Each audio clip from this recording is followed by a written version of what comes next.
Baik sahabat GoDevi dimanapun berada, sore hari ini senang sekali karena saya bersama dua tokoh ya, dua tokoh. Yang pertama saya bersama dengan Pak Gustu, pengusaha muda Bali ini. Jadi kita senang sekali sekarang berada di Desa Wisata Carangsari, Kecamatan Petang, jadi Kabupaten Badung, Bali ya. Sore ini kita berbincang-bincang santai, ditemani juga oleh Bapak Dr. Sukma Arida, Sore. ya, akademisi Fakultas Pariwisata ya, yang sudah tidak asing lagi karena sering kita juga bekerja bersama, dan banyak sekali buku-buku beliau yang sudah bisa kita baca ya. Salah satunya ada Dinamika Ekowisata Training Tree, nanti kita banyak juga ulas. Nah, Pak Gustu ya, di sini kita sedang berada tepatnya di namanya ini Triana Resort Ya. Bali gitu ya? Ya, betul. Triana Resort Bali, tempat bagus sekali, luar biasa. Tadi kita juga sudah sempat cek lokasi ya kemana-mana. Nah mungkin saya ingin sapa dulu ya Pak Gustu dan Pak Sukma ya. Bagaimana kabarnya ini Pak Gustu ya? Baik, sehat ya. Ini senang sekali bisa berbincang santai di sore-sore seperti ini sambil ngopi gitu ya. Pak Gustu mungkin bisa perkenalan sedikit dulu ya Pak Gustu ya. Mungkin bisa disampaikan apa sih Triana Resort Bali ini, terus aktivitasnya juga seperti apa selama ini. Silakan. Oke, siap. Oke, terima kasih. Salam kepada para tim GoDevi. Terima kasih atas kunjungannya. Dan terima kasih juga Pak Dr. Sukma, ini sudah berkesempatan hadir nih, mampir ya ke tempat kita di Desa Carangsari. Mungkin perkenalan tadi ya. Oke, jadi sebelumnya perkenalkan, nama saya Ida Bagus Putu Widiatnyana, sering dipanggil Gustu. Kebetulan dulu kuliahnya ya latar belakangnya di pariwisata, pariwisata di Nusa Dua dulu kuliahnya. Mungkin dosen saya nggak juga ya? Bukan ya? Sudah STP ya, STP Nusa Dua. Ya, STP Nusa Dua, betul. Ya, di sana. Jadi rencananya berubah total setelah tamat ya. Oke, ya singkat ceritanya, setelah dari pariwisata, kuliah, sempat beberapa training, terus akhirnya memutuskan untuk ke bisnis ya. Setelah bisnis, ternyata lebih, jodohnya di properti gitu kan. Dan akhirnya kita buat Triana Resort ini, dan juga kita kolaborasi dengan Desa Wisata Carangsari, begitu Pak. Oke, luar biasa nih Pak Gustu. Jadi Pak Gustu ini kan owner dari Triana Resort gitu ya. Boleh diceritakan sedikit ya sebelum nanti kita diskusi yang lain, Triana Resort ini seperti apa gitu ya? Mungkin apa sih bedanya dengan resort-resort yang lain gitu, yang mungkin sudah, kalau di Bali kita berbicara resort mungkin sudah sangat lumrah gitu ya, karena banyak sekali resort. Nah, terus Triana Resort ini apa sih bedanya gitu? Oke. Gimana? Siap. Jadi memang sebenarnya basic saya awalnya tidak ada ranahnya ke buat resort ya. Nah, lebih cenderung dulu awal mulai bisnis itu dari properti, itu dari tanah kafling dulu. Buat perumahan, terus buat perumahan villa gitu kan, habis itu ke resort. Nah, jadi sebenarnya agak panjang nih sedikit cerita, mungkin yang ngobrol-ngobrol ya. Bapak ya. Jadi sharing pengalaman kok. Padahal dulu awalnya tamatan dari pariwisata udah ngebetnya ke mana? Pesiar, ya. Pesiar, kerja di Amerika, kerja di mana gitu. Udah planningnya udah, ya, istri bule gitu kali ya. Udah planningnya udah ke sana. Berubah nih semua nih. Jadi awalnya di sana saya nih bersyukur waktu kuliah itu ada ketemu sama komunitas bisnis ya. Di sana diajar, ada juga pendidikannya. Nah, di sana pendidikan itu dia ngajarin kita lebih cenderung ke pengembangan diri. Nah, saya lihat anak muda di sana kok berbeda ya gitu kan.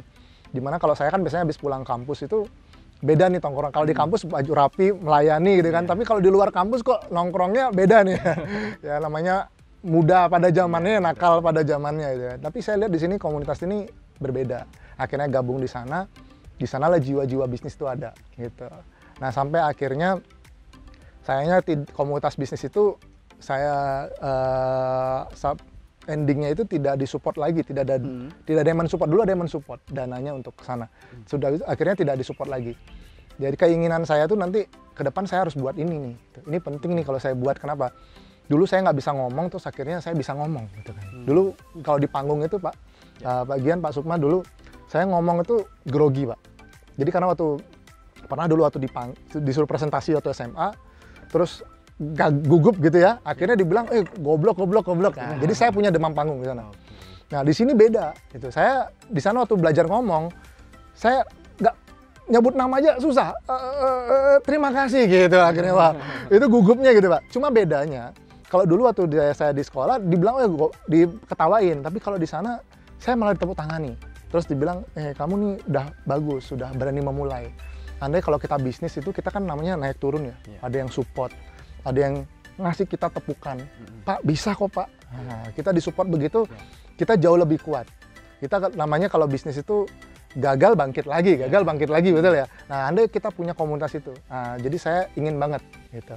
Nah, singkat ceritanya saya ke properti, saya pengen buat. Cuma sayangnya kalau properti kan identik orang tuh belinya yang cenderung mahal ya. Rata-rata usia 40 ke atas tuh rata-rata. Kalau saya selama ini properti. Nah, akhirnya waktu saya beli tanah ini, terus saya pengen waktu buat resort, saya punya ide nih. Kalau properti itu ada 3 jenis. Jadi, dimana kalau selama ini yang saya jual adalah yang SHM. SHM itu sertifikat hak milik. Kalau orang beli rumah, sertifikat hak milik. Jadi kalau misalnya dananya nggak cukup, akan KPR, kredit jangka panjang, betul ya, zaman-zaman sekarang kan begitu ya. Terus akhirnya saya mikir nih, gimana kalau saya pengen support milenial bisa beli properti. Nah akhirnya muncullah ide itu, terus akhirnya saya buat Triana Resort. Nah Triana Resort ini ya kita konsepnya bagaimana milenial ini bisa punya properti. Jadi yang kita lakukan dengan cara share unit, jadi satu unit share ya, jadi dengan cara leasehold. Jadi leasehold itu atau kita sering dengar namanya timeshare. Jadi bukan hak milik, tapi kepemilikannya ada jangka waktunya, 50 tahun terus bisa diperpanjang. Nah, dengan sistem ini mempermudah orang tuh untuk investasi properti. Nah, di sana saya kepikiran ide itu. Akhirnya di mana waktu itu timeshare ya, mungkin boleh sebut harga? Ya. Boleh ya. Jadi teman-teman pada penasaran sih ini. Edukasi juga ya. Ya biasanya kalau kayak Pak Sukman nih kalau beli properti unit SHM gitu kan. Kita pengen juga nih kalau anak-anak muda nih bagaimana ya. Nah, mungkin gara-gara waktu itu saya punya komunitas itu saya pengen buat gitu kan. Akhirnya saya punya ide untuk itu. Jadi akhirnya kalau saya punya properti saat ini jualnya SHM ada, sampai sekarang pun masih ada. Nah, terus ada yang kita buat dalam bentuk share unit ini atau kita istilahnya dengan timeshare. Jadi harga itu kita buat harganya 21 juta. Ya, jadi dia sharing properti timeshare punya hak itu 50 tahun. Nah, dari 50 tahun itu jadi kalau 21 juta juga banyak orang bilang berat nih. Ya, apalagi yang untuk anak muda ya. Akhirnya kita buat mereka boleh angsur ini tanpa bunga kita buat. Jadi selama 5 tahun cukup dengan 350.000. Nah, itu yang kita buat. Jadi sehingga ini bisa dimiliki oleh milenial gitu kan. Jadi tadi ada yang SHM, ada juga yang timeshare yang untuk milenial bisa miliki gitu kan. Nah, kalau misalnya mau ada 3 level sebenarnya dalam properti, ada SHM, ada yang kedua tuh sebenarnya SHGB. SHGB itu beli dengan PT gitu ya. Terus yang ketiga adalah dengan timeshare. Jadi ada 3 itu tahapannya. Jadi kalau kita pengen edukasi, kalau yang muda-muda ingin investasi properti, tahapannya dari yang bawah ini dulu. Dari yang timeshare, SHGB, baru ke SHM gitu. Begitu singkat ceritanya, Pak. Ini, panjang ya segitu ya, Pak ya. Ini diskusi kita hari ini mungkin sahabat-sahabat GoDevi dimanapun ya bertanya-tanya ya. Jadi kita ngomongin biasanya kalau GoDevi kan ngomonginnya desa wisata gitu ya. Terus sekarang kita bisnis sedikit ini. Jadi di desa wisata ternyata ada berbagai inovasi yang bisa kita ikuti, terutama buat teman-teman milenial di sini ya. Nah, ini menarik sekali Pak Gustu karena saya pun juga baru dengar gitu ya istilahnya ya. Ternyata kalau kita mau beli properti itu ada 3 jenis dan ini membantu teman-teman milenial loh. Jadi mungkin yang baru berkarir gitu ya, baru ya anak-anak muda yang punya penghasilan terbatas bisa juga jadi owner gitulah ceritanya ya. Betul. Baik ya, jadi tadi diskusi kita menarik sekali ya Pak Gustu dan Pak Sukma. Nah saya sekarang ingin ke Pak Sukma ini. Jadi Pak Sukma ini kan sering mengamati gitu ya tentang perkembangan pariwisata khususnya desa wisata. Termasuk juga banyak mendampingi atau membina desa wisata. Nah, dari pandangan Pak Sukma, bagaimana melihat desa wisata Carangsari ini, Pak? Jadi kebetulan ya tahun lalu ya, tahun lalu 2021 ini desa wisata Carangsari ini mendapat nominasi sebagai desa wisata terbaik ya dalam hal content creator ya, gitu. Jadi bagaimana Pak? Ya, terima kasih Pak Gian dan juga Pak Gustu sudah mau berbincang-bincang. Saya kira fenomena Carangsari ini unik gitu ya. Biasanya desa wisata itu susah mencari teman, berkembang sendiri, kemudian tidak ada yang menghirau, paling pemerintah lewat dinas pariwisata. Nah, di Carangsari ini kan agak lain karena ada aktor di luar yang lazim gitu. Ada Pak Gustu mewakili investor lokal, katakan begitu, dan mau berkontribusi bagaimana memajukan desa ini lewat mainan beliau tadi, lewat properti gitu. Nah, ini saya kira juga sebuah hal penting ketika kita nanti masuk ke pemulihan pariwisata Bali, khususnya kita ingin desa-desa wisata ini lebih berperan. Nah, kita amati selama ini, sejauh ini kan salah satu kelemahan desa-desa wisata di akomodasinya Pak Gusti. Atraksinya keren, kemudian juga guide-nya sudah oke, tapi begitu mau menginap kok asal-asalan begitu. Ini menjadi kerisauan kita semua sebenarnya. Nah, saya kira lewat percontohan proyek seperti ini membuka mata kita bahwa di desa pun kita bisa melihat, bisa membuat properti yang lebih berkelas gitu. Nah, nanti mudah-mudahan beliau cerita nanti obsesi ke depannya seperti apa gitu. Nah, sebenarnya di desa-desa selain Carangsari bisa juga diikuti ini. Tidak harus membangun hotel besar di desa atau villa-villa yang eksklusif, tetapi resort-resort begini yang menyatu dengan alam. Dalam berbagai aspeknya dia juga mengajak orang lokal untuk berkontribusi dan juga mengembangkan atraksi yang ada di desa. Jadi saya kira menarik gitu. Kalau saya perhatikan dari konsep training tree itu kan ada 3 aktor itu ya. Investor, kemudian masyarakat desa dan pemerintah. Nah, di sini lengkap training tree-nya. Pemerintah masuk lewat dinas pariwisata, masyarakat juga oke lewat desanya, pemerintah desa juga ini ada investor lokal yang juga ingin berkontribusi. Saya kira karena tema kita ke depan ini kan harus kolaborasi gitu ya, bukan kolaborasi tapi kolaborasi, harus action ini. Jadi contoh menarik saya kira, mudah-mudahan bisa ditularkan ke desa-desa lainnya gitu ya, tentu dengan improvisasi tertentu yang tidak harus seperti ini tetapi disesuaikan dengan konteks lokal di desa. Itu saya kira. Terima kasih Pak Sukma ya. Jadi katanya ya zaman sekarang memang harus kolaborasi. Gitu. Dan kebetulan sekali ini Pak Gustu sudah memulainya nampaknya ya. Gitu. Pak Gustu mungkin saya mau balik ke Pak Gustu ini sekarang.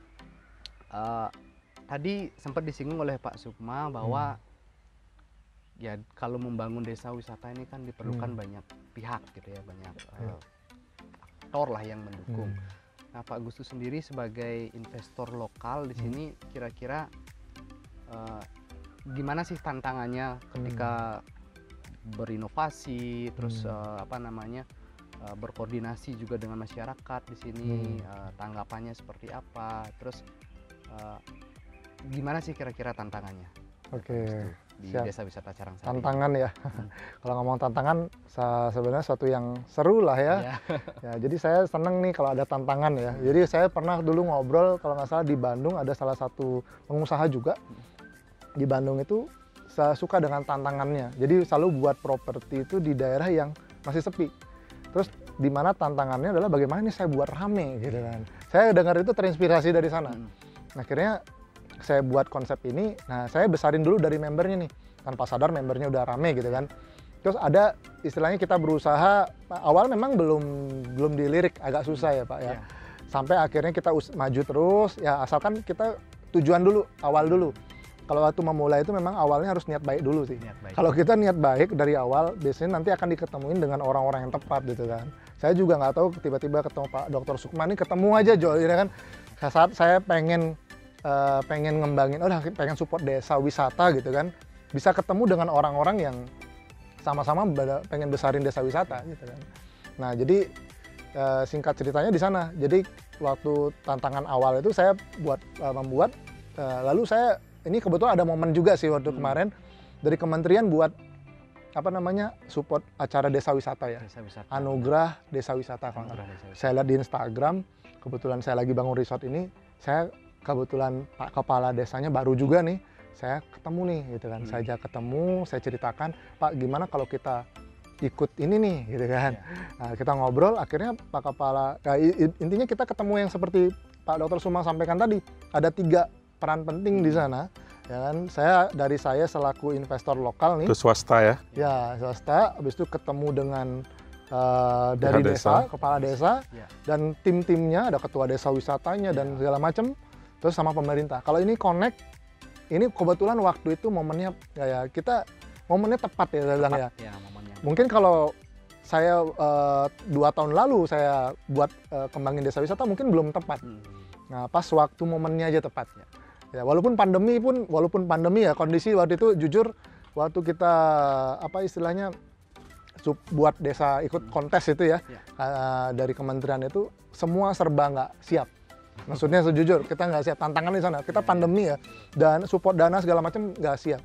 Nah jadi dari sana kita bersatu nih, momennya pas. 3 orang tadi, lingkup tadi dari kita swasta, 3 aktor itu ya. Aktor tadi itu komplit, itu jadi. Akhirnya kita saling mendukung. Akhirnya waktu itu kita, saya bilang gini, yang saya tanamin dulu mental pemenang. Saya waktu itu belajar dari komunitas bisnis saya dulu. Kita kalau mau mulai sesuatu tuh mental pemenang dulu nih, tim kita dibuat. Jadi waktu itu kita kumpul, ada kepala desa, saya ingat waktu itu kumpul, saya bilang gini, ini kan pandemi, justru pandemi, nggak semua desa siap. Saya bilang gitu. Jadi kita harus maju nih, kita yakin pasti menang Pak Kades. Menang juara 1 nih, pasti terima nih, tenang Pak, pasti juara 1. Padahal belum yakin ya, tapi kita mental nih. Saya ngobrol segala macam, saya support. Nah, jadi kita siapin semua segala macam dengan timnya. Akhirnya ya waktu itu dari 1.400 sampai 1.300 desa tuh. Habis itu ada 200, dipilih 100 dulu. Setelah 100 kita masuk, wah itu 100 aja udah seneng ya. Terus 50 besar kita masuk. Nah setelah 50 besar kita masuk, kita bersyukur juga nih kita juara 1 dari content creator. Wah itu ya. Jadi itu kita bersyukur banget. Dan dikunjungi Pak Menteri ya? Ya dikunjungin, jadi pas momennya. Dan Pak Menteri juga waktu itu ngelirik dari konsep RV Property yang saya buat tadi, yang time share itu. RV Property. Ya, apa itu bisa dijelaskan? RV itu revolution. Ya, jadi revolution kita adalah revolusi. Ya, jadi selain inovasi dari segi properti. Makanya kalau di desa ini juga punya revolutionnya nih. Jadi kecak revolution. Nah, jadi kita sebutnya begitu. Karena biasanya orang mungkin kita itu nonton spirit, kecak gitu ya. Spirit Gusti Ngurah Rai ya, beliau kan kelahiran sini. Betul. Spirit Revolusi Ngurah 45. Pantang nyerah ya. Pantang nyerah. Spiritnya luar biasa. Betul. Gitu. Menarik sekali ya. Jadi ada revolusi ya. Revolusi. RV Property ya. Nah, Pak Gustu bisa nggak dijelaskan gitu ya, karena ini kan kebetulan kita sedang berada di tempat yang luar biasa. Ini di belakang kita kelihatan, saya nggak tahu nih sebutnya apa nih ya, unit apa ya zamannya sekarang atau trennya sekarang, glamping gitu ya. Mungkin bisa dijelaskan nggak konsep Triana Resort ini seperti apa? Mungkin teman-teman atau sahabat GoDevi bisa, siapa tahu nanti ada yang pengen ke desa wisata Carangsari kan gitu. Betul. Ya. Ya. Oke, jadi konsep dasar Triana Resort waktu itu dibuat, kita buat temanya ramah lingkungan. Makanya kita buat tempat weddingnya pun outdoor, dan kita bangunannya itu kita nggak pada umumnya kita harus pakai bangunan beton ya. Jadi kita kolaborasikan gitu. Jadi temanya kita, dan juga ada keunikan ya. Kalau kita misalnya kita di desa, di mana kalau kita sebagai pengembang, tantangannya adalah bagaimana kita buat sesuatu yang inovatif yang tidak orang lain buat gitu kan. Jadi kita harus ada nilai tambah lagi gitu kan. Makanya kita buat dari glamping villa. Kalau kita sebutnya glamping villa. Di mana glamping villa ini kita ada 2 tipe gitu ya. Ada yang mungkin tadi dapat lihat ya. Jadi di dalamnya kelasnya bintang 5 gitu kan. Jadi kelasnya bintang 5, ada private poolnya, ada kamar mandinya seperti tadi ya. Kita buat seperti itu. Jadi tujuannya kita di desa nih, walaupun ini di desa, tapi status bintang 5 itu tetap melekat. Karena Bali identik, kalau saya lihat hospitality di Bali itu nomor 1 saya bilang. Ya. Dibanding saya sering keluar waktu ke beberapa negara itu pernah mampir, saya lihat kok beda jauh ya sama di Bali hospitality. Saya akui hospitality the best lah gitu kan. Jadi kalau hospitality oke. Jadi kalau dari segi produknya pun, walaupun kita glamping, tapi gimana harus bintang 5 nih gitu kan. Itu temanya kita. Itu. Jadi bahkan kita juga pengen nanti desa wisata ke depan homestay itu bahwa itu dilengkapi juga dengan amenities yang kelasnya standarnya berbintang gitu ya. Jadi biasanya kalau homestay kan sabun, amenities nggak ada. Nah kita di sini support gitu. Handuknya bagaimana tuh kita pengen buat begitu juga. Homestay-nya tuh berkelas berbintang gitu ya. Pelayanan sih kalau hospitality saya jamin the best lah Bali gitu ya.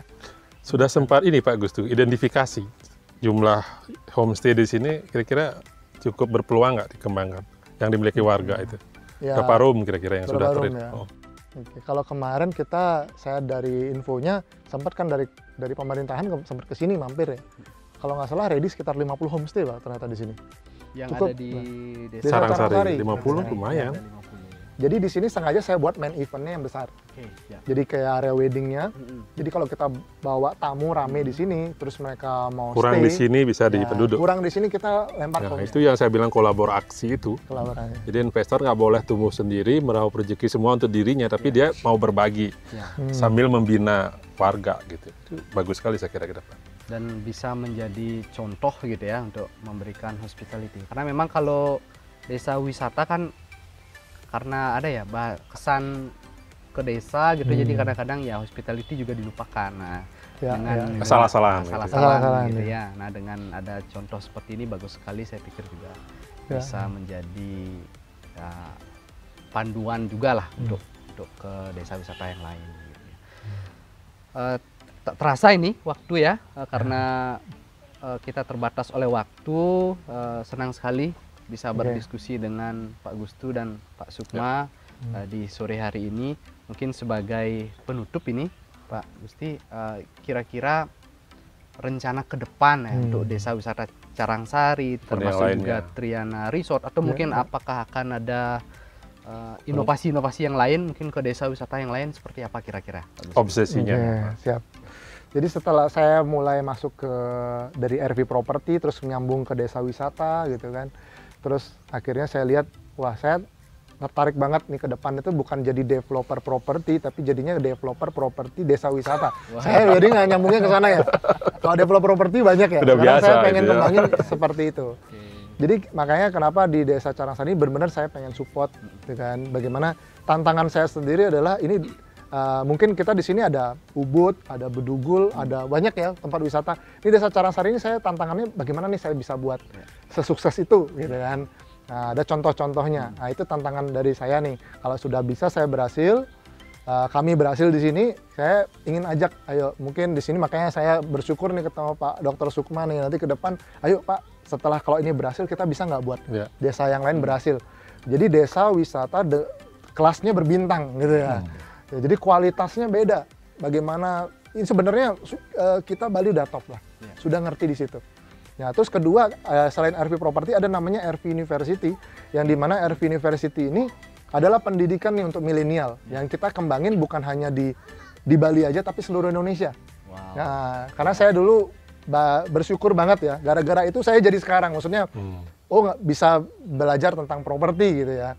Nah, jadi saya pengen juga buat yang seperti itu, makanya kemarin penghargaan dari salah satu dari kementerian dari Pak Sandiaga Uno juga, beliau ngasih penghargaan ke RV University.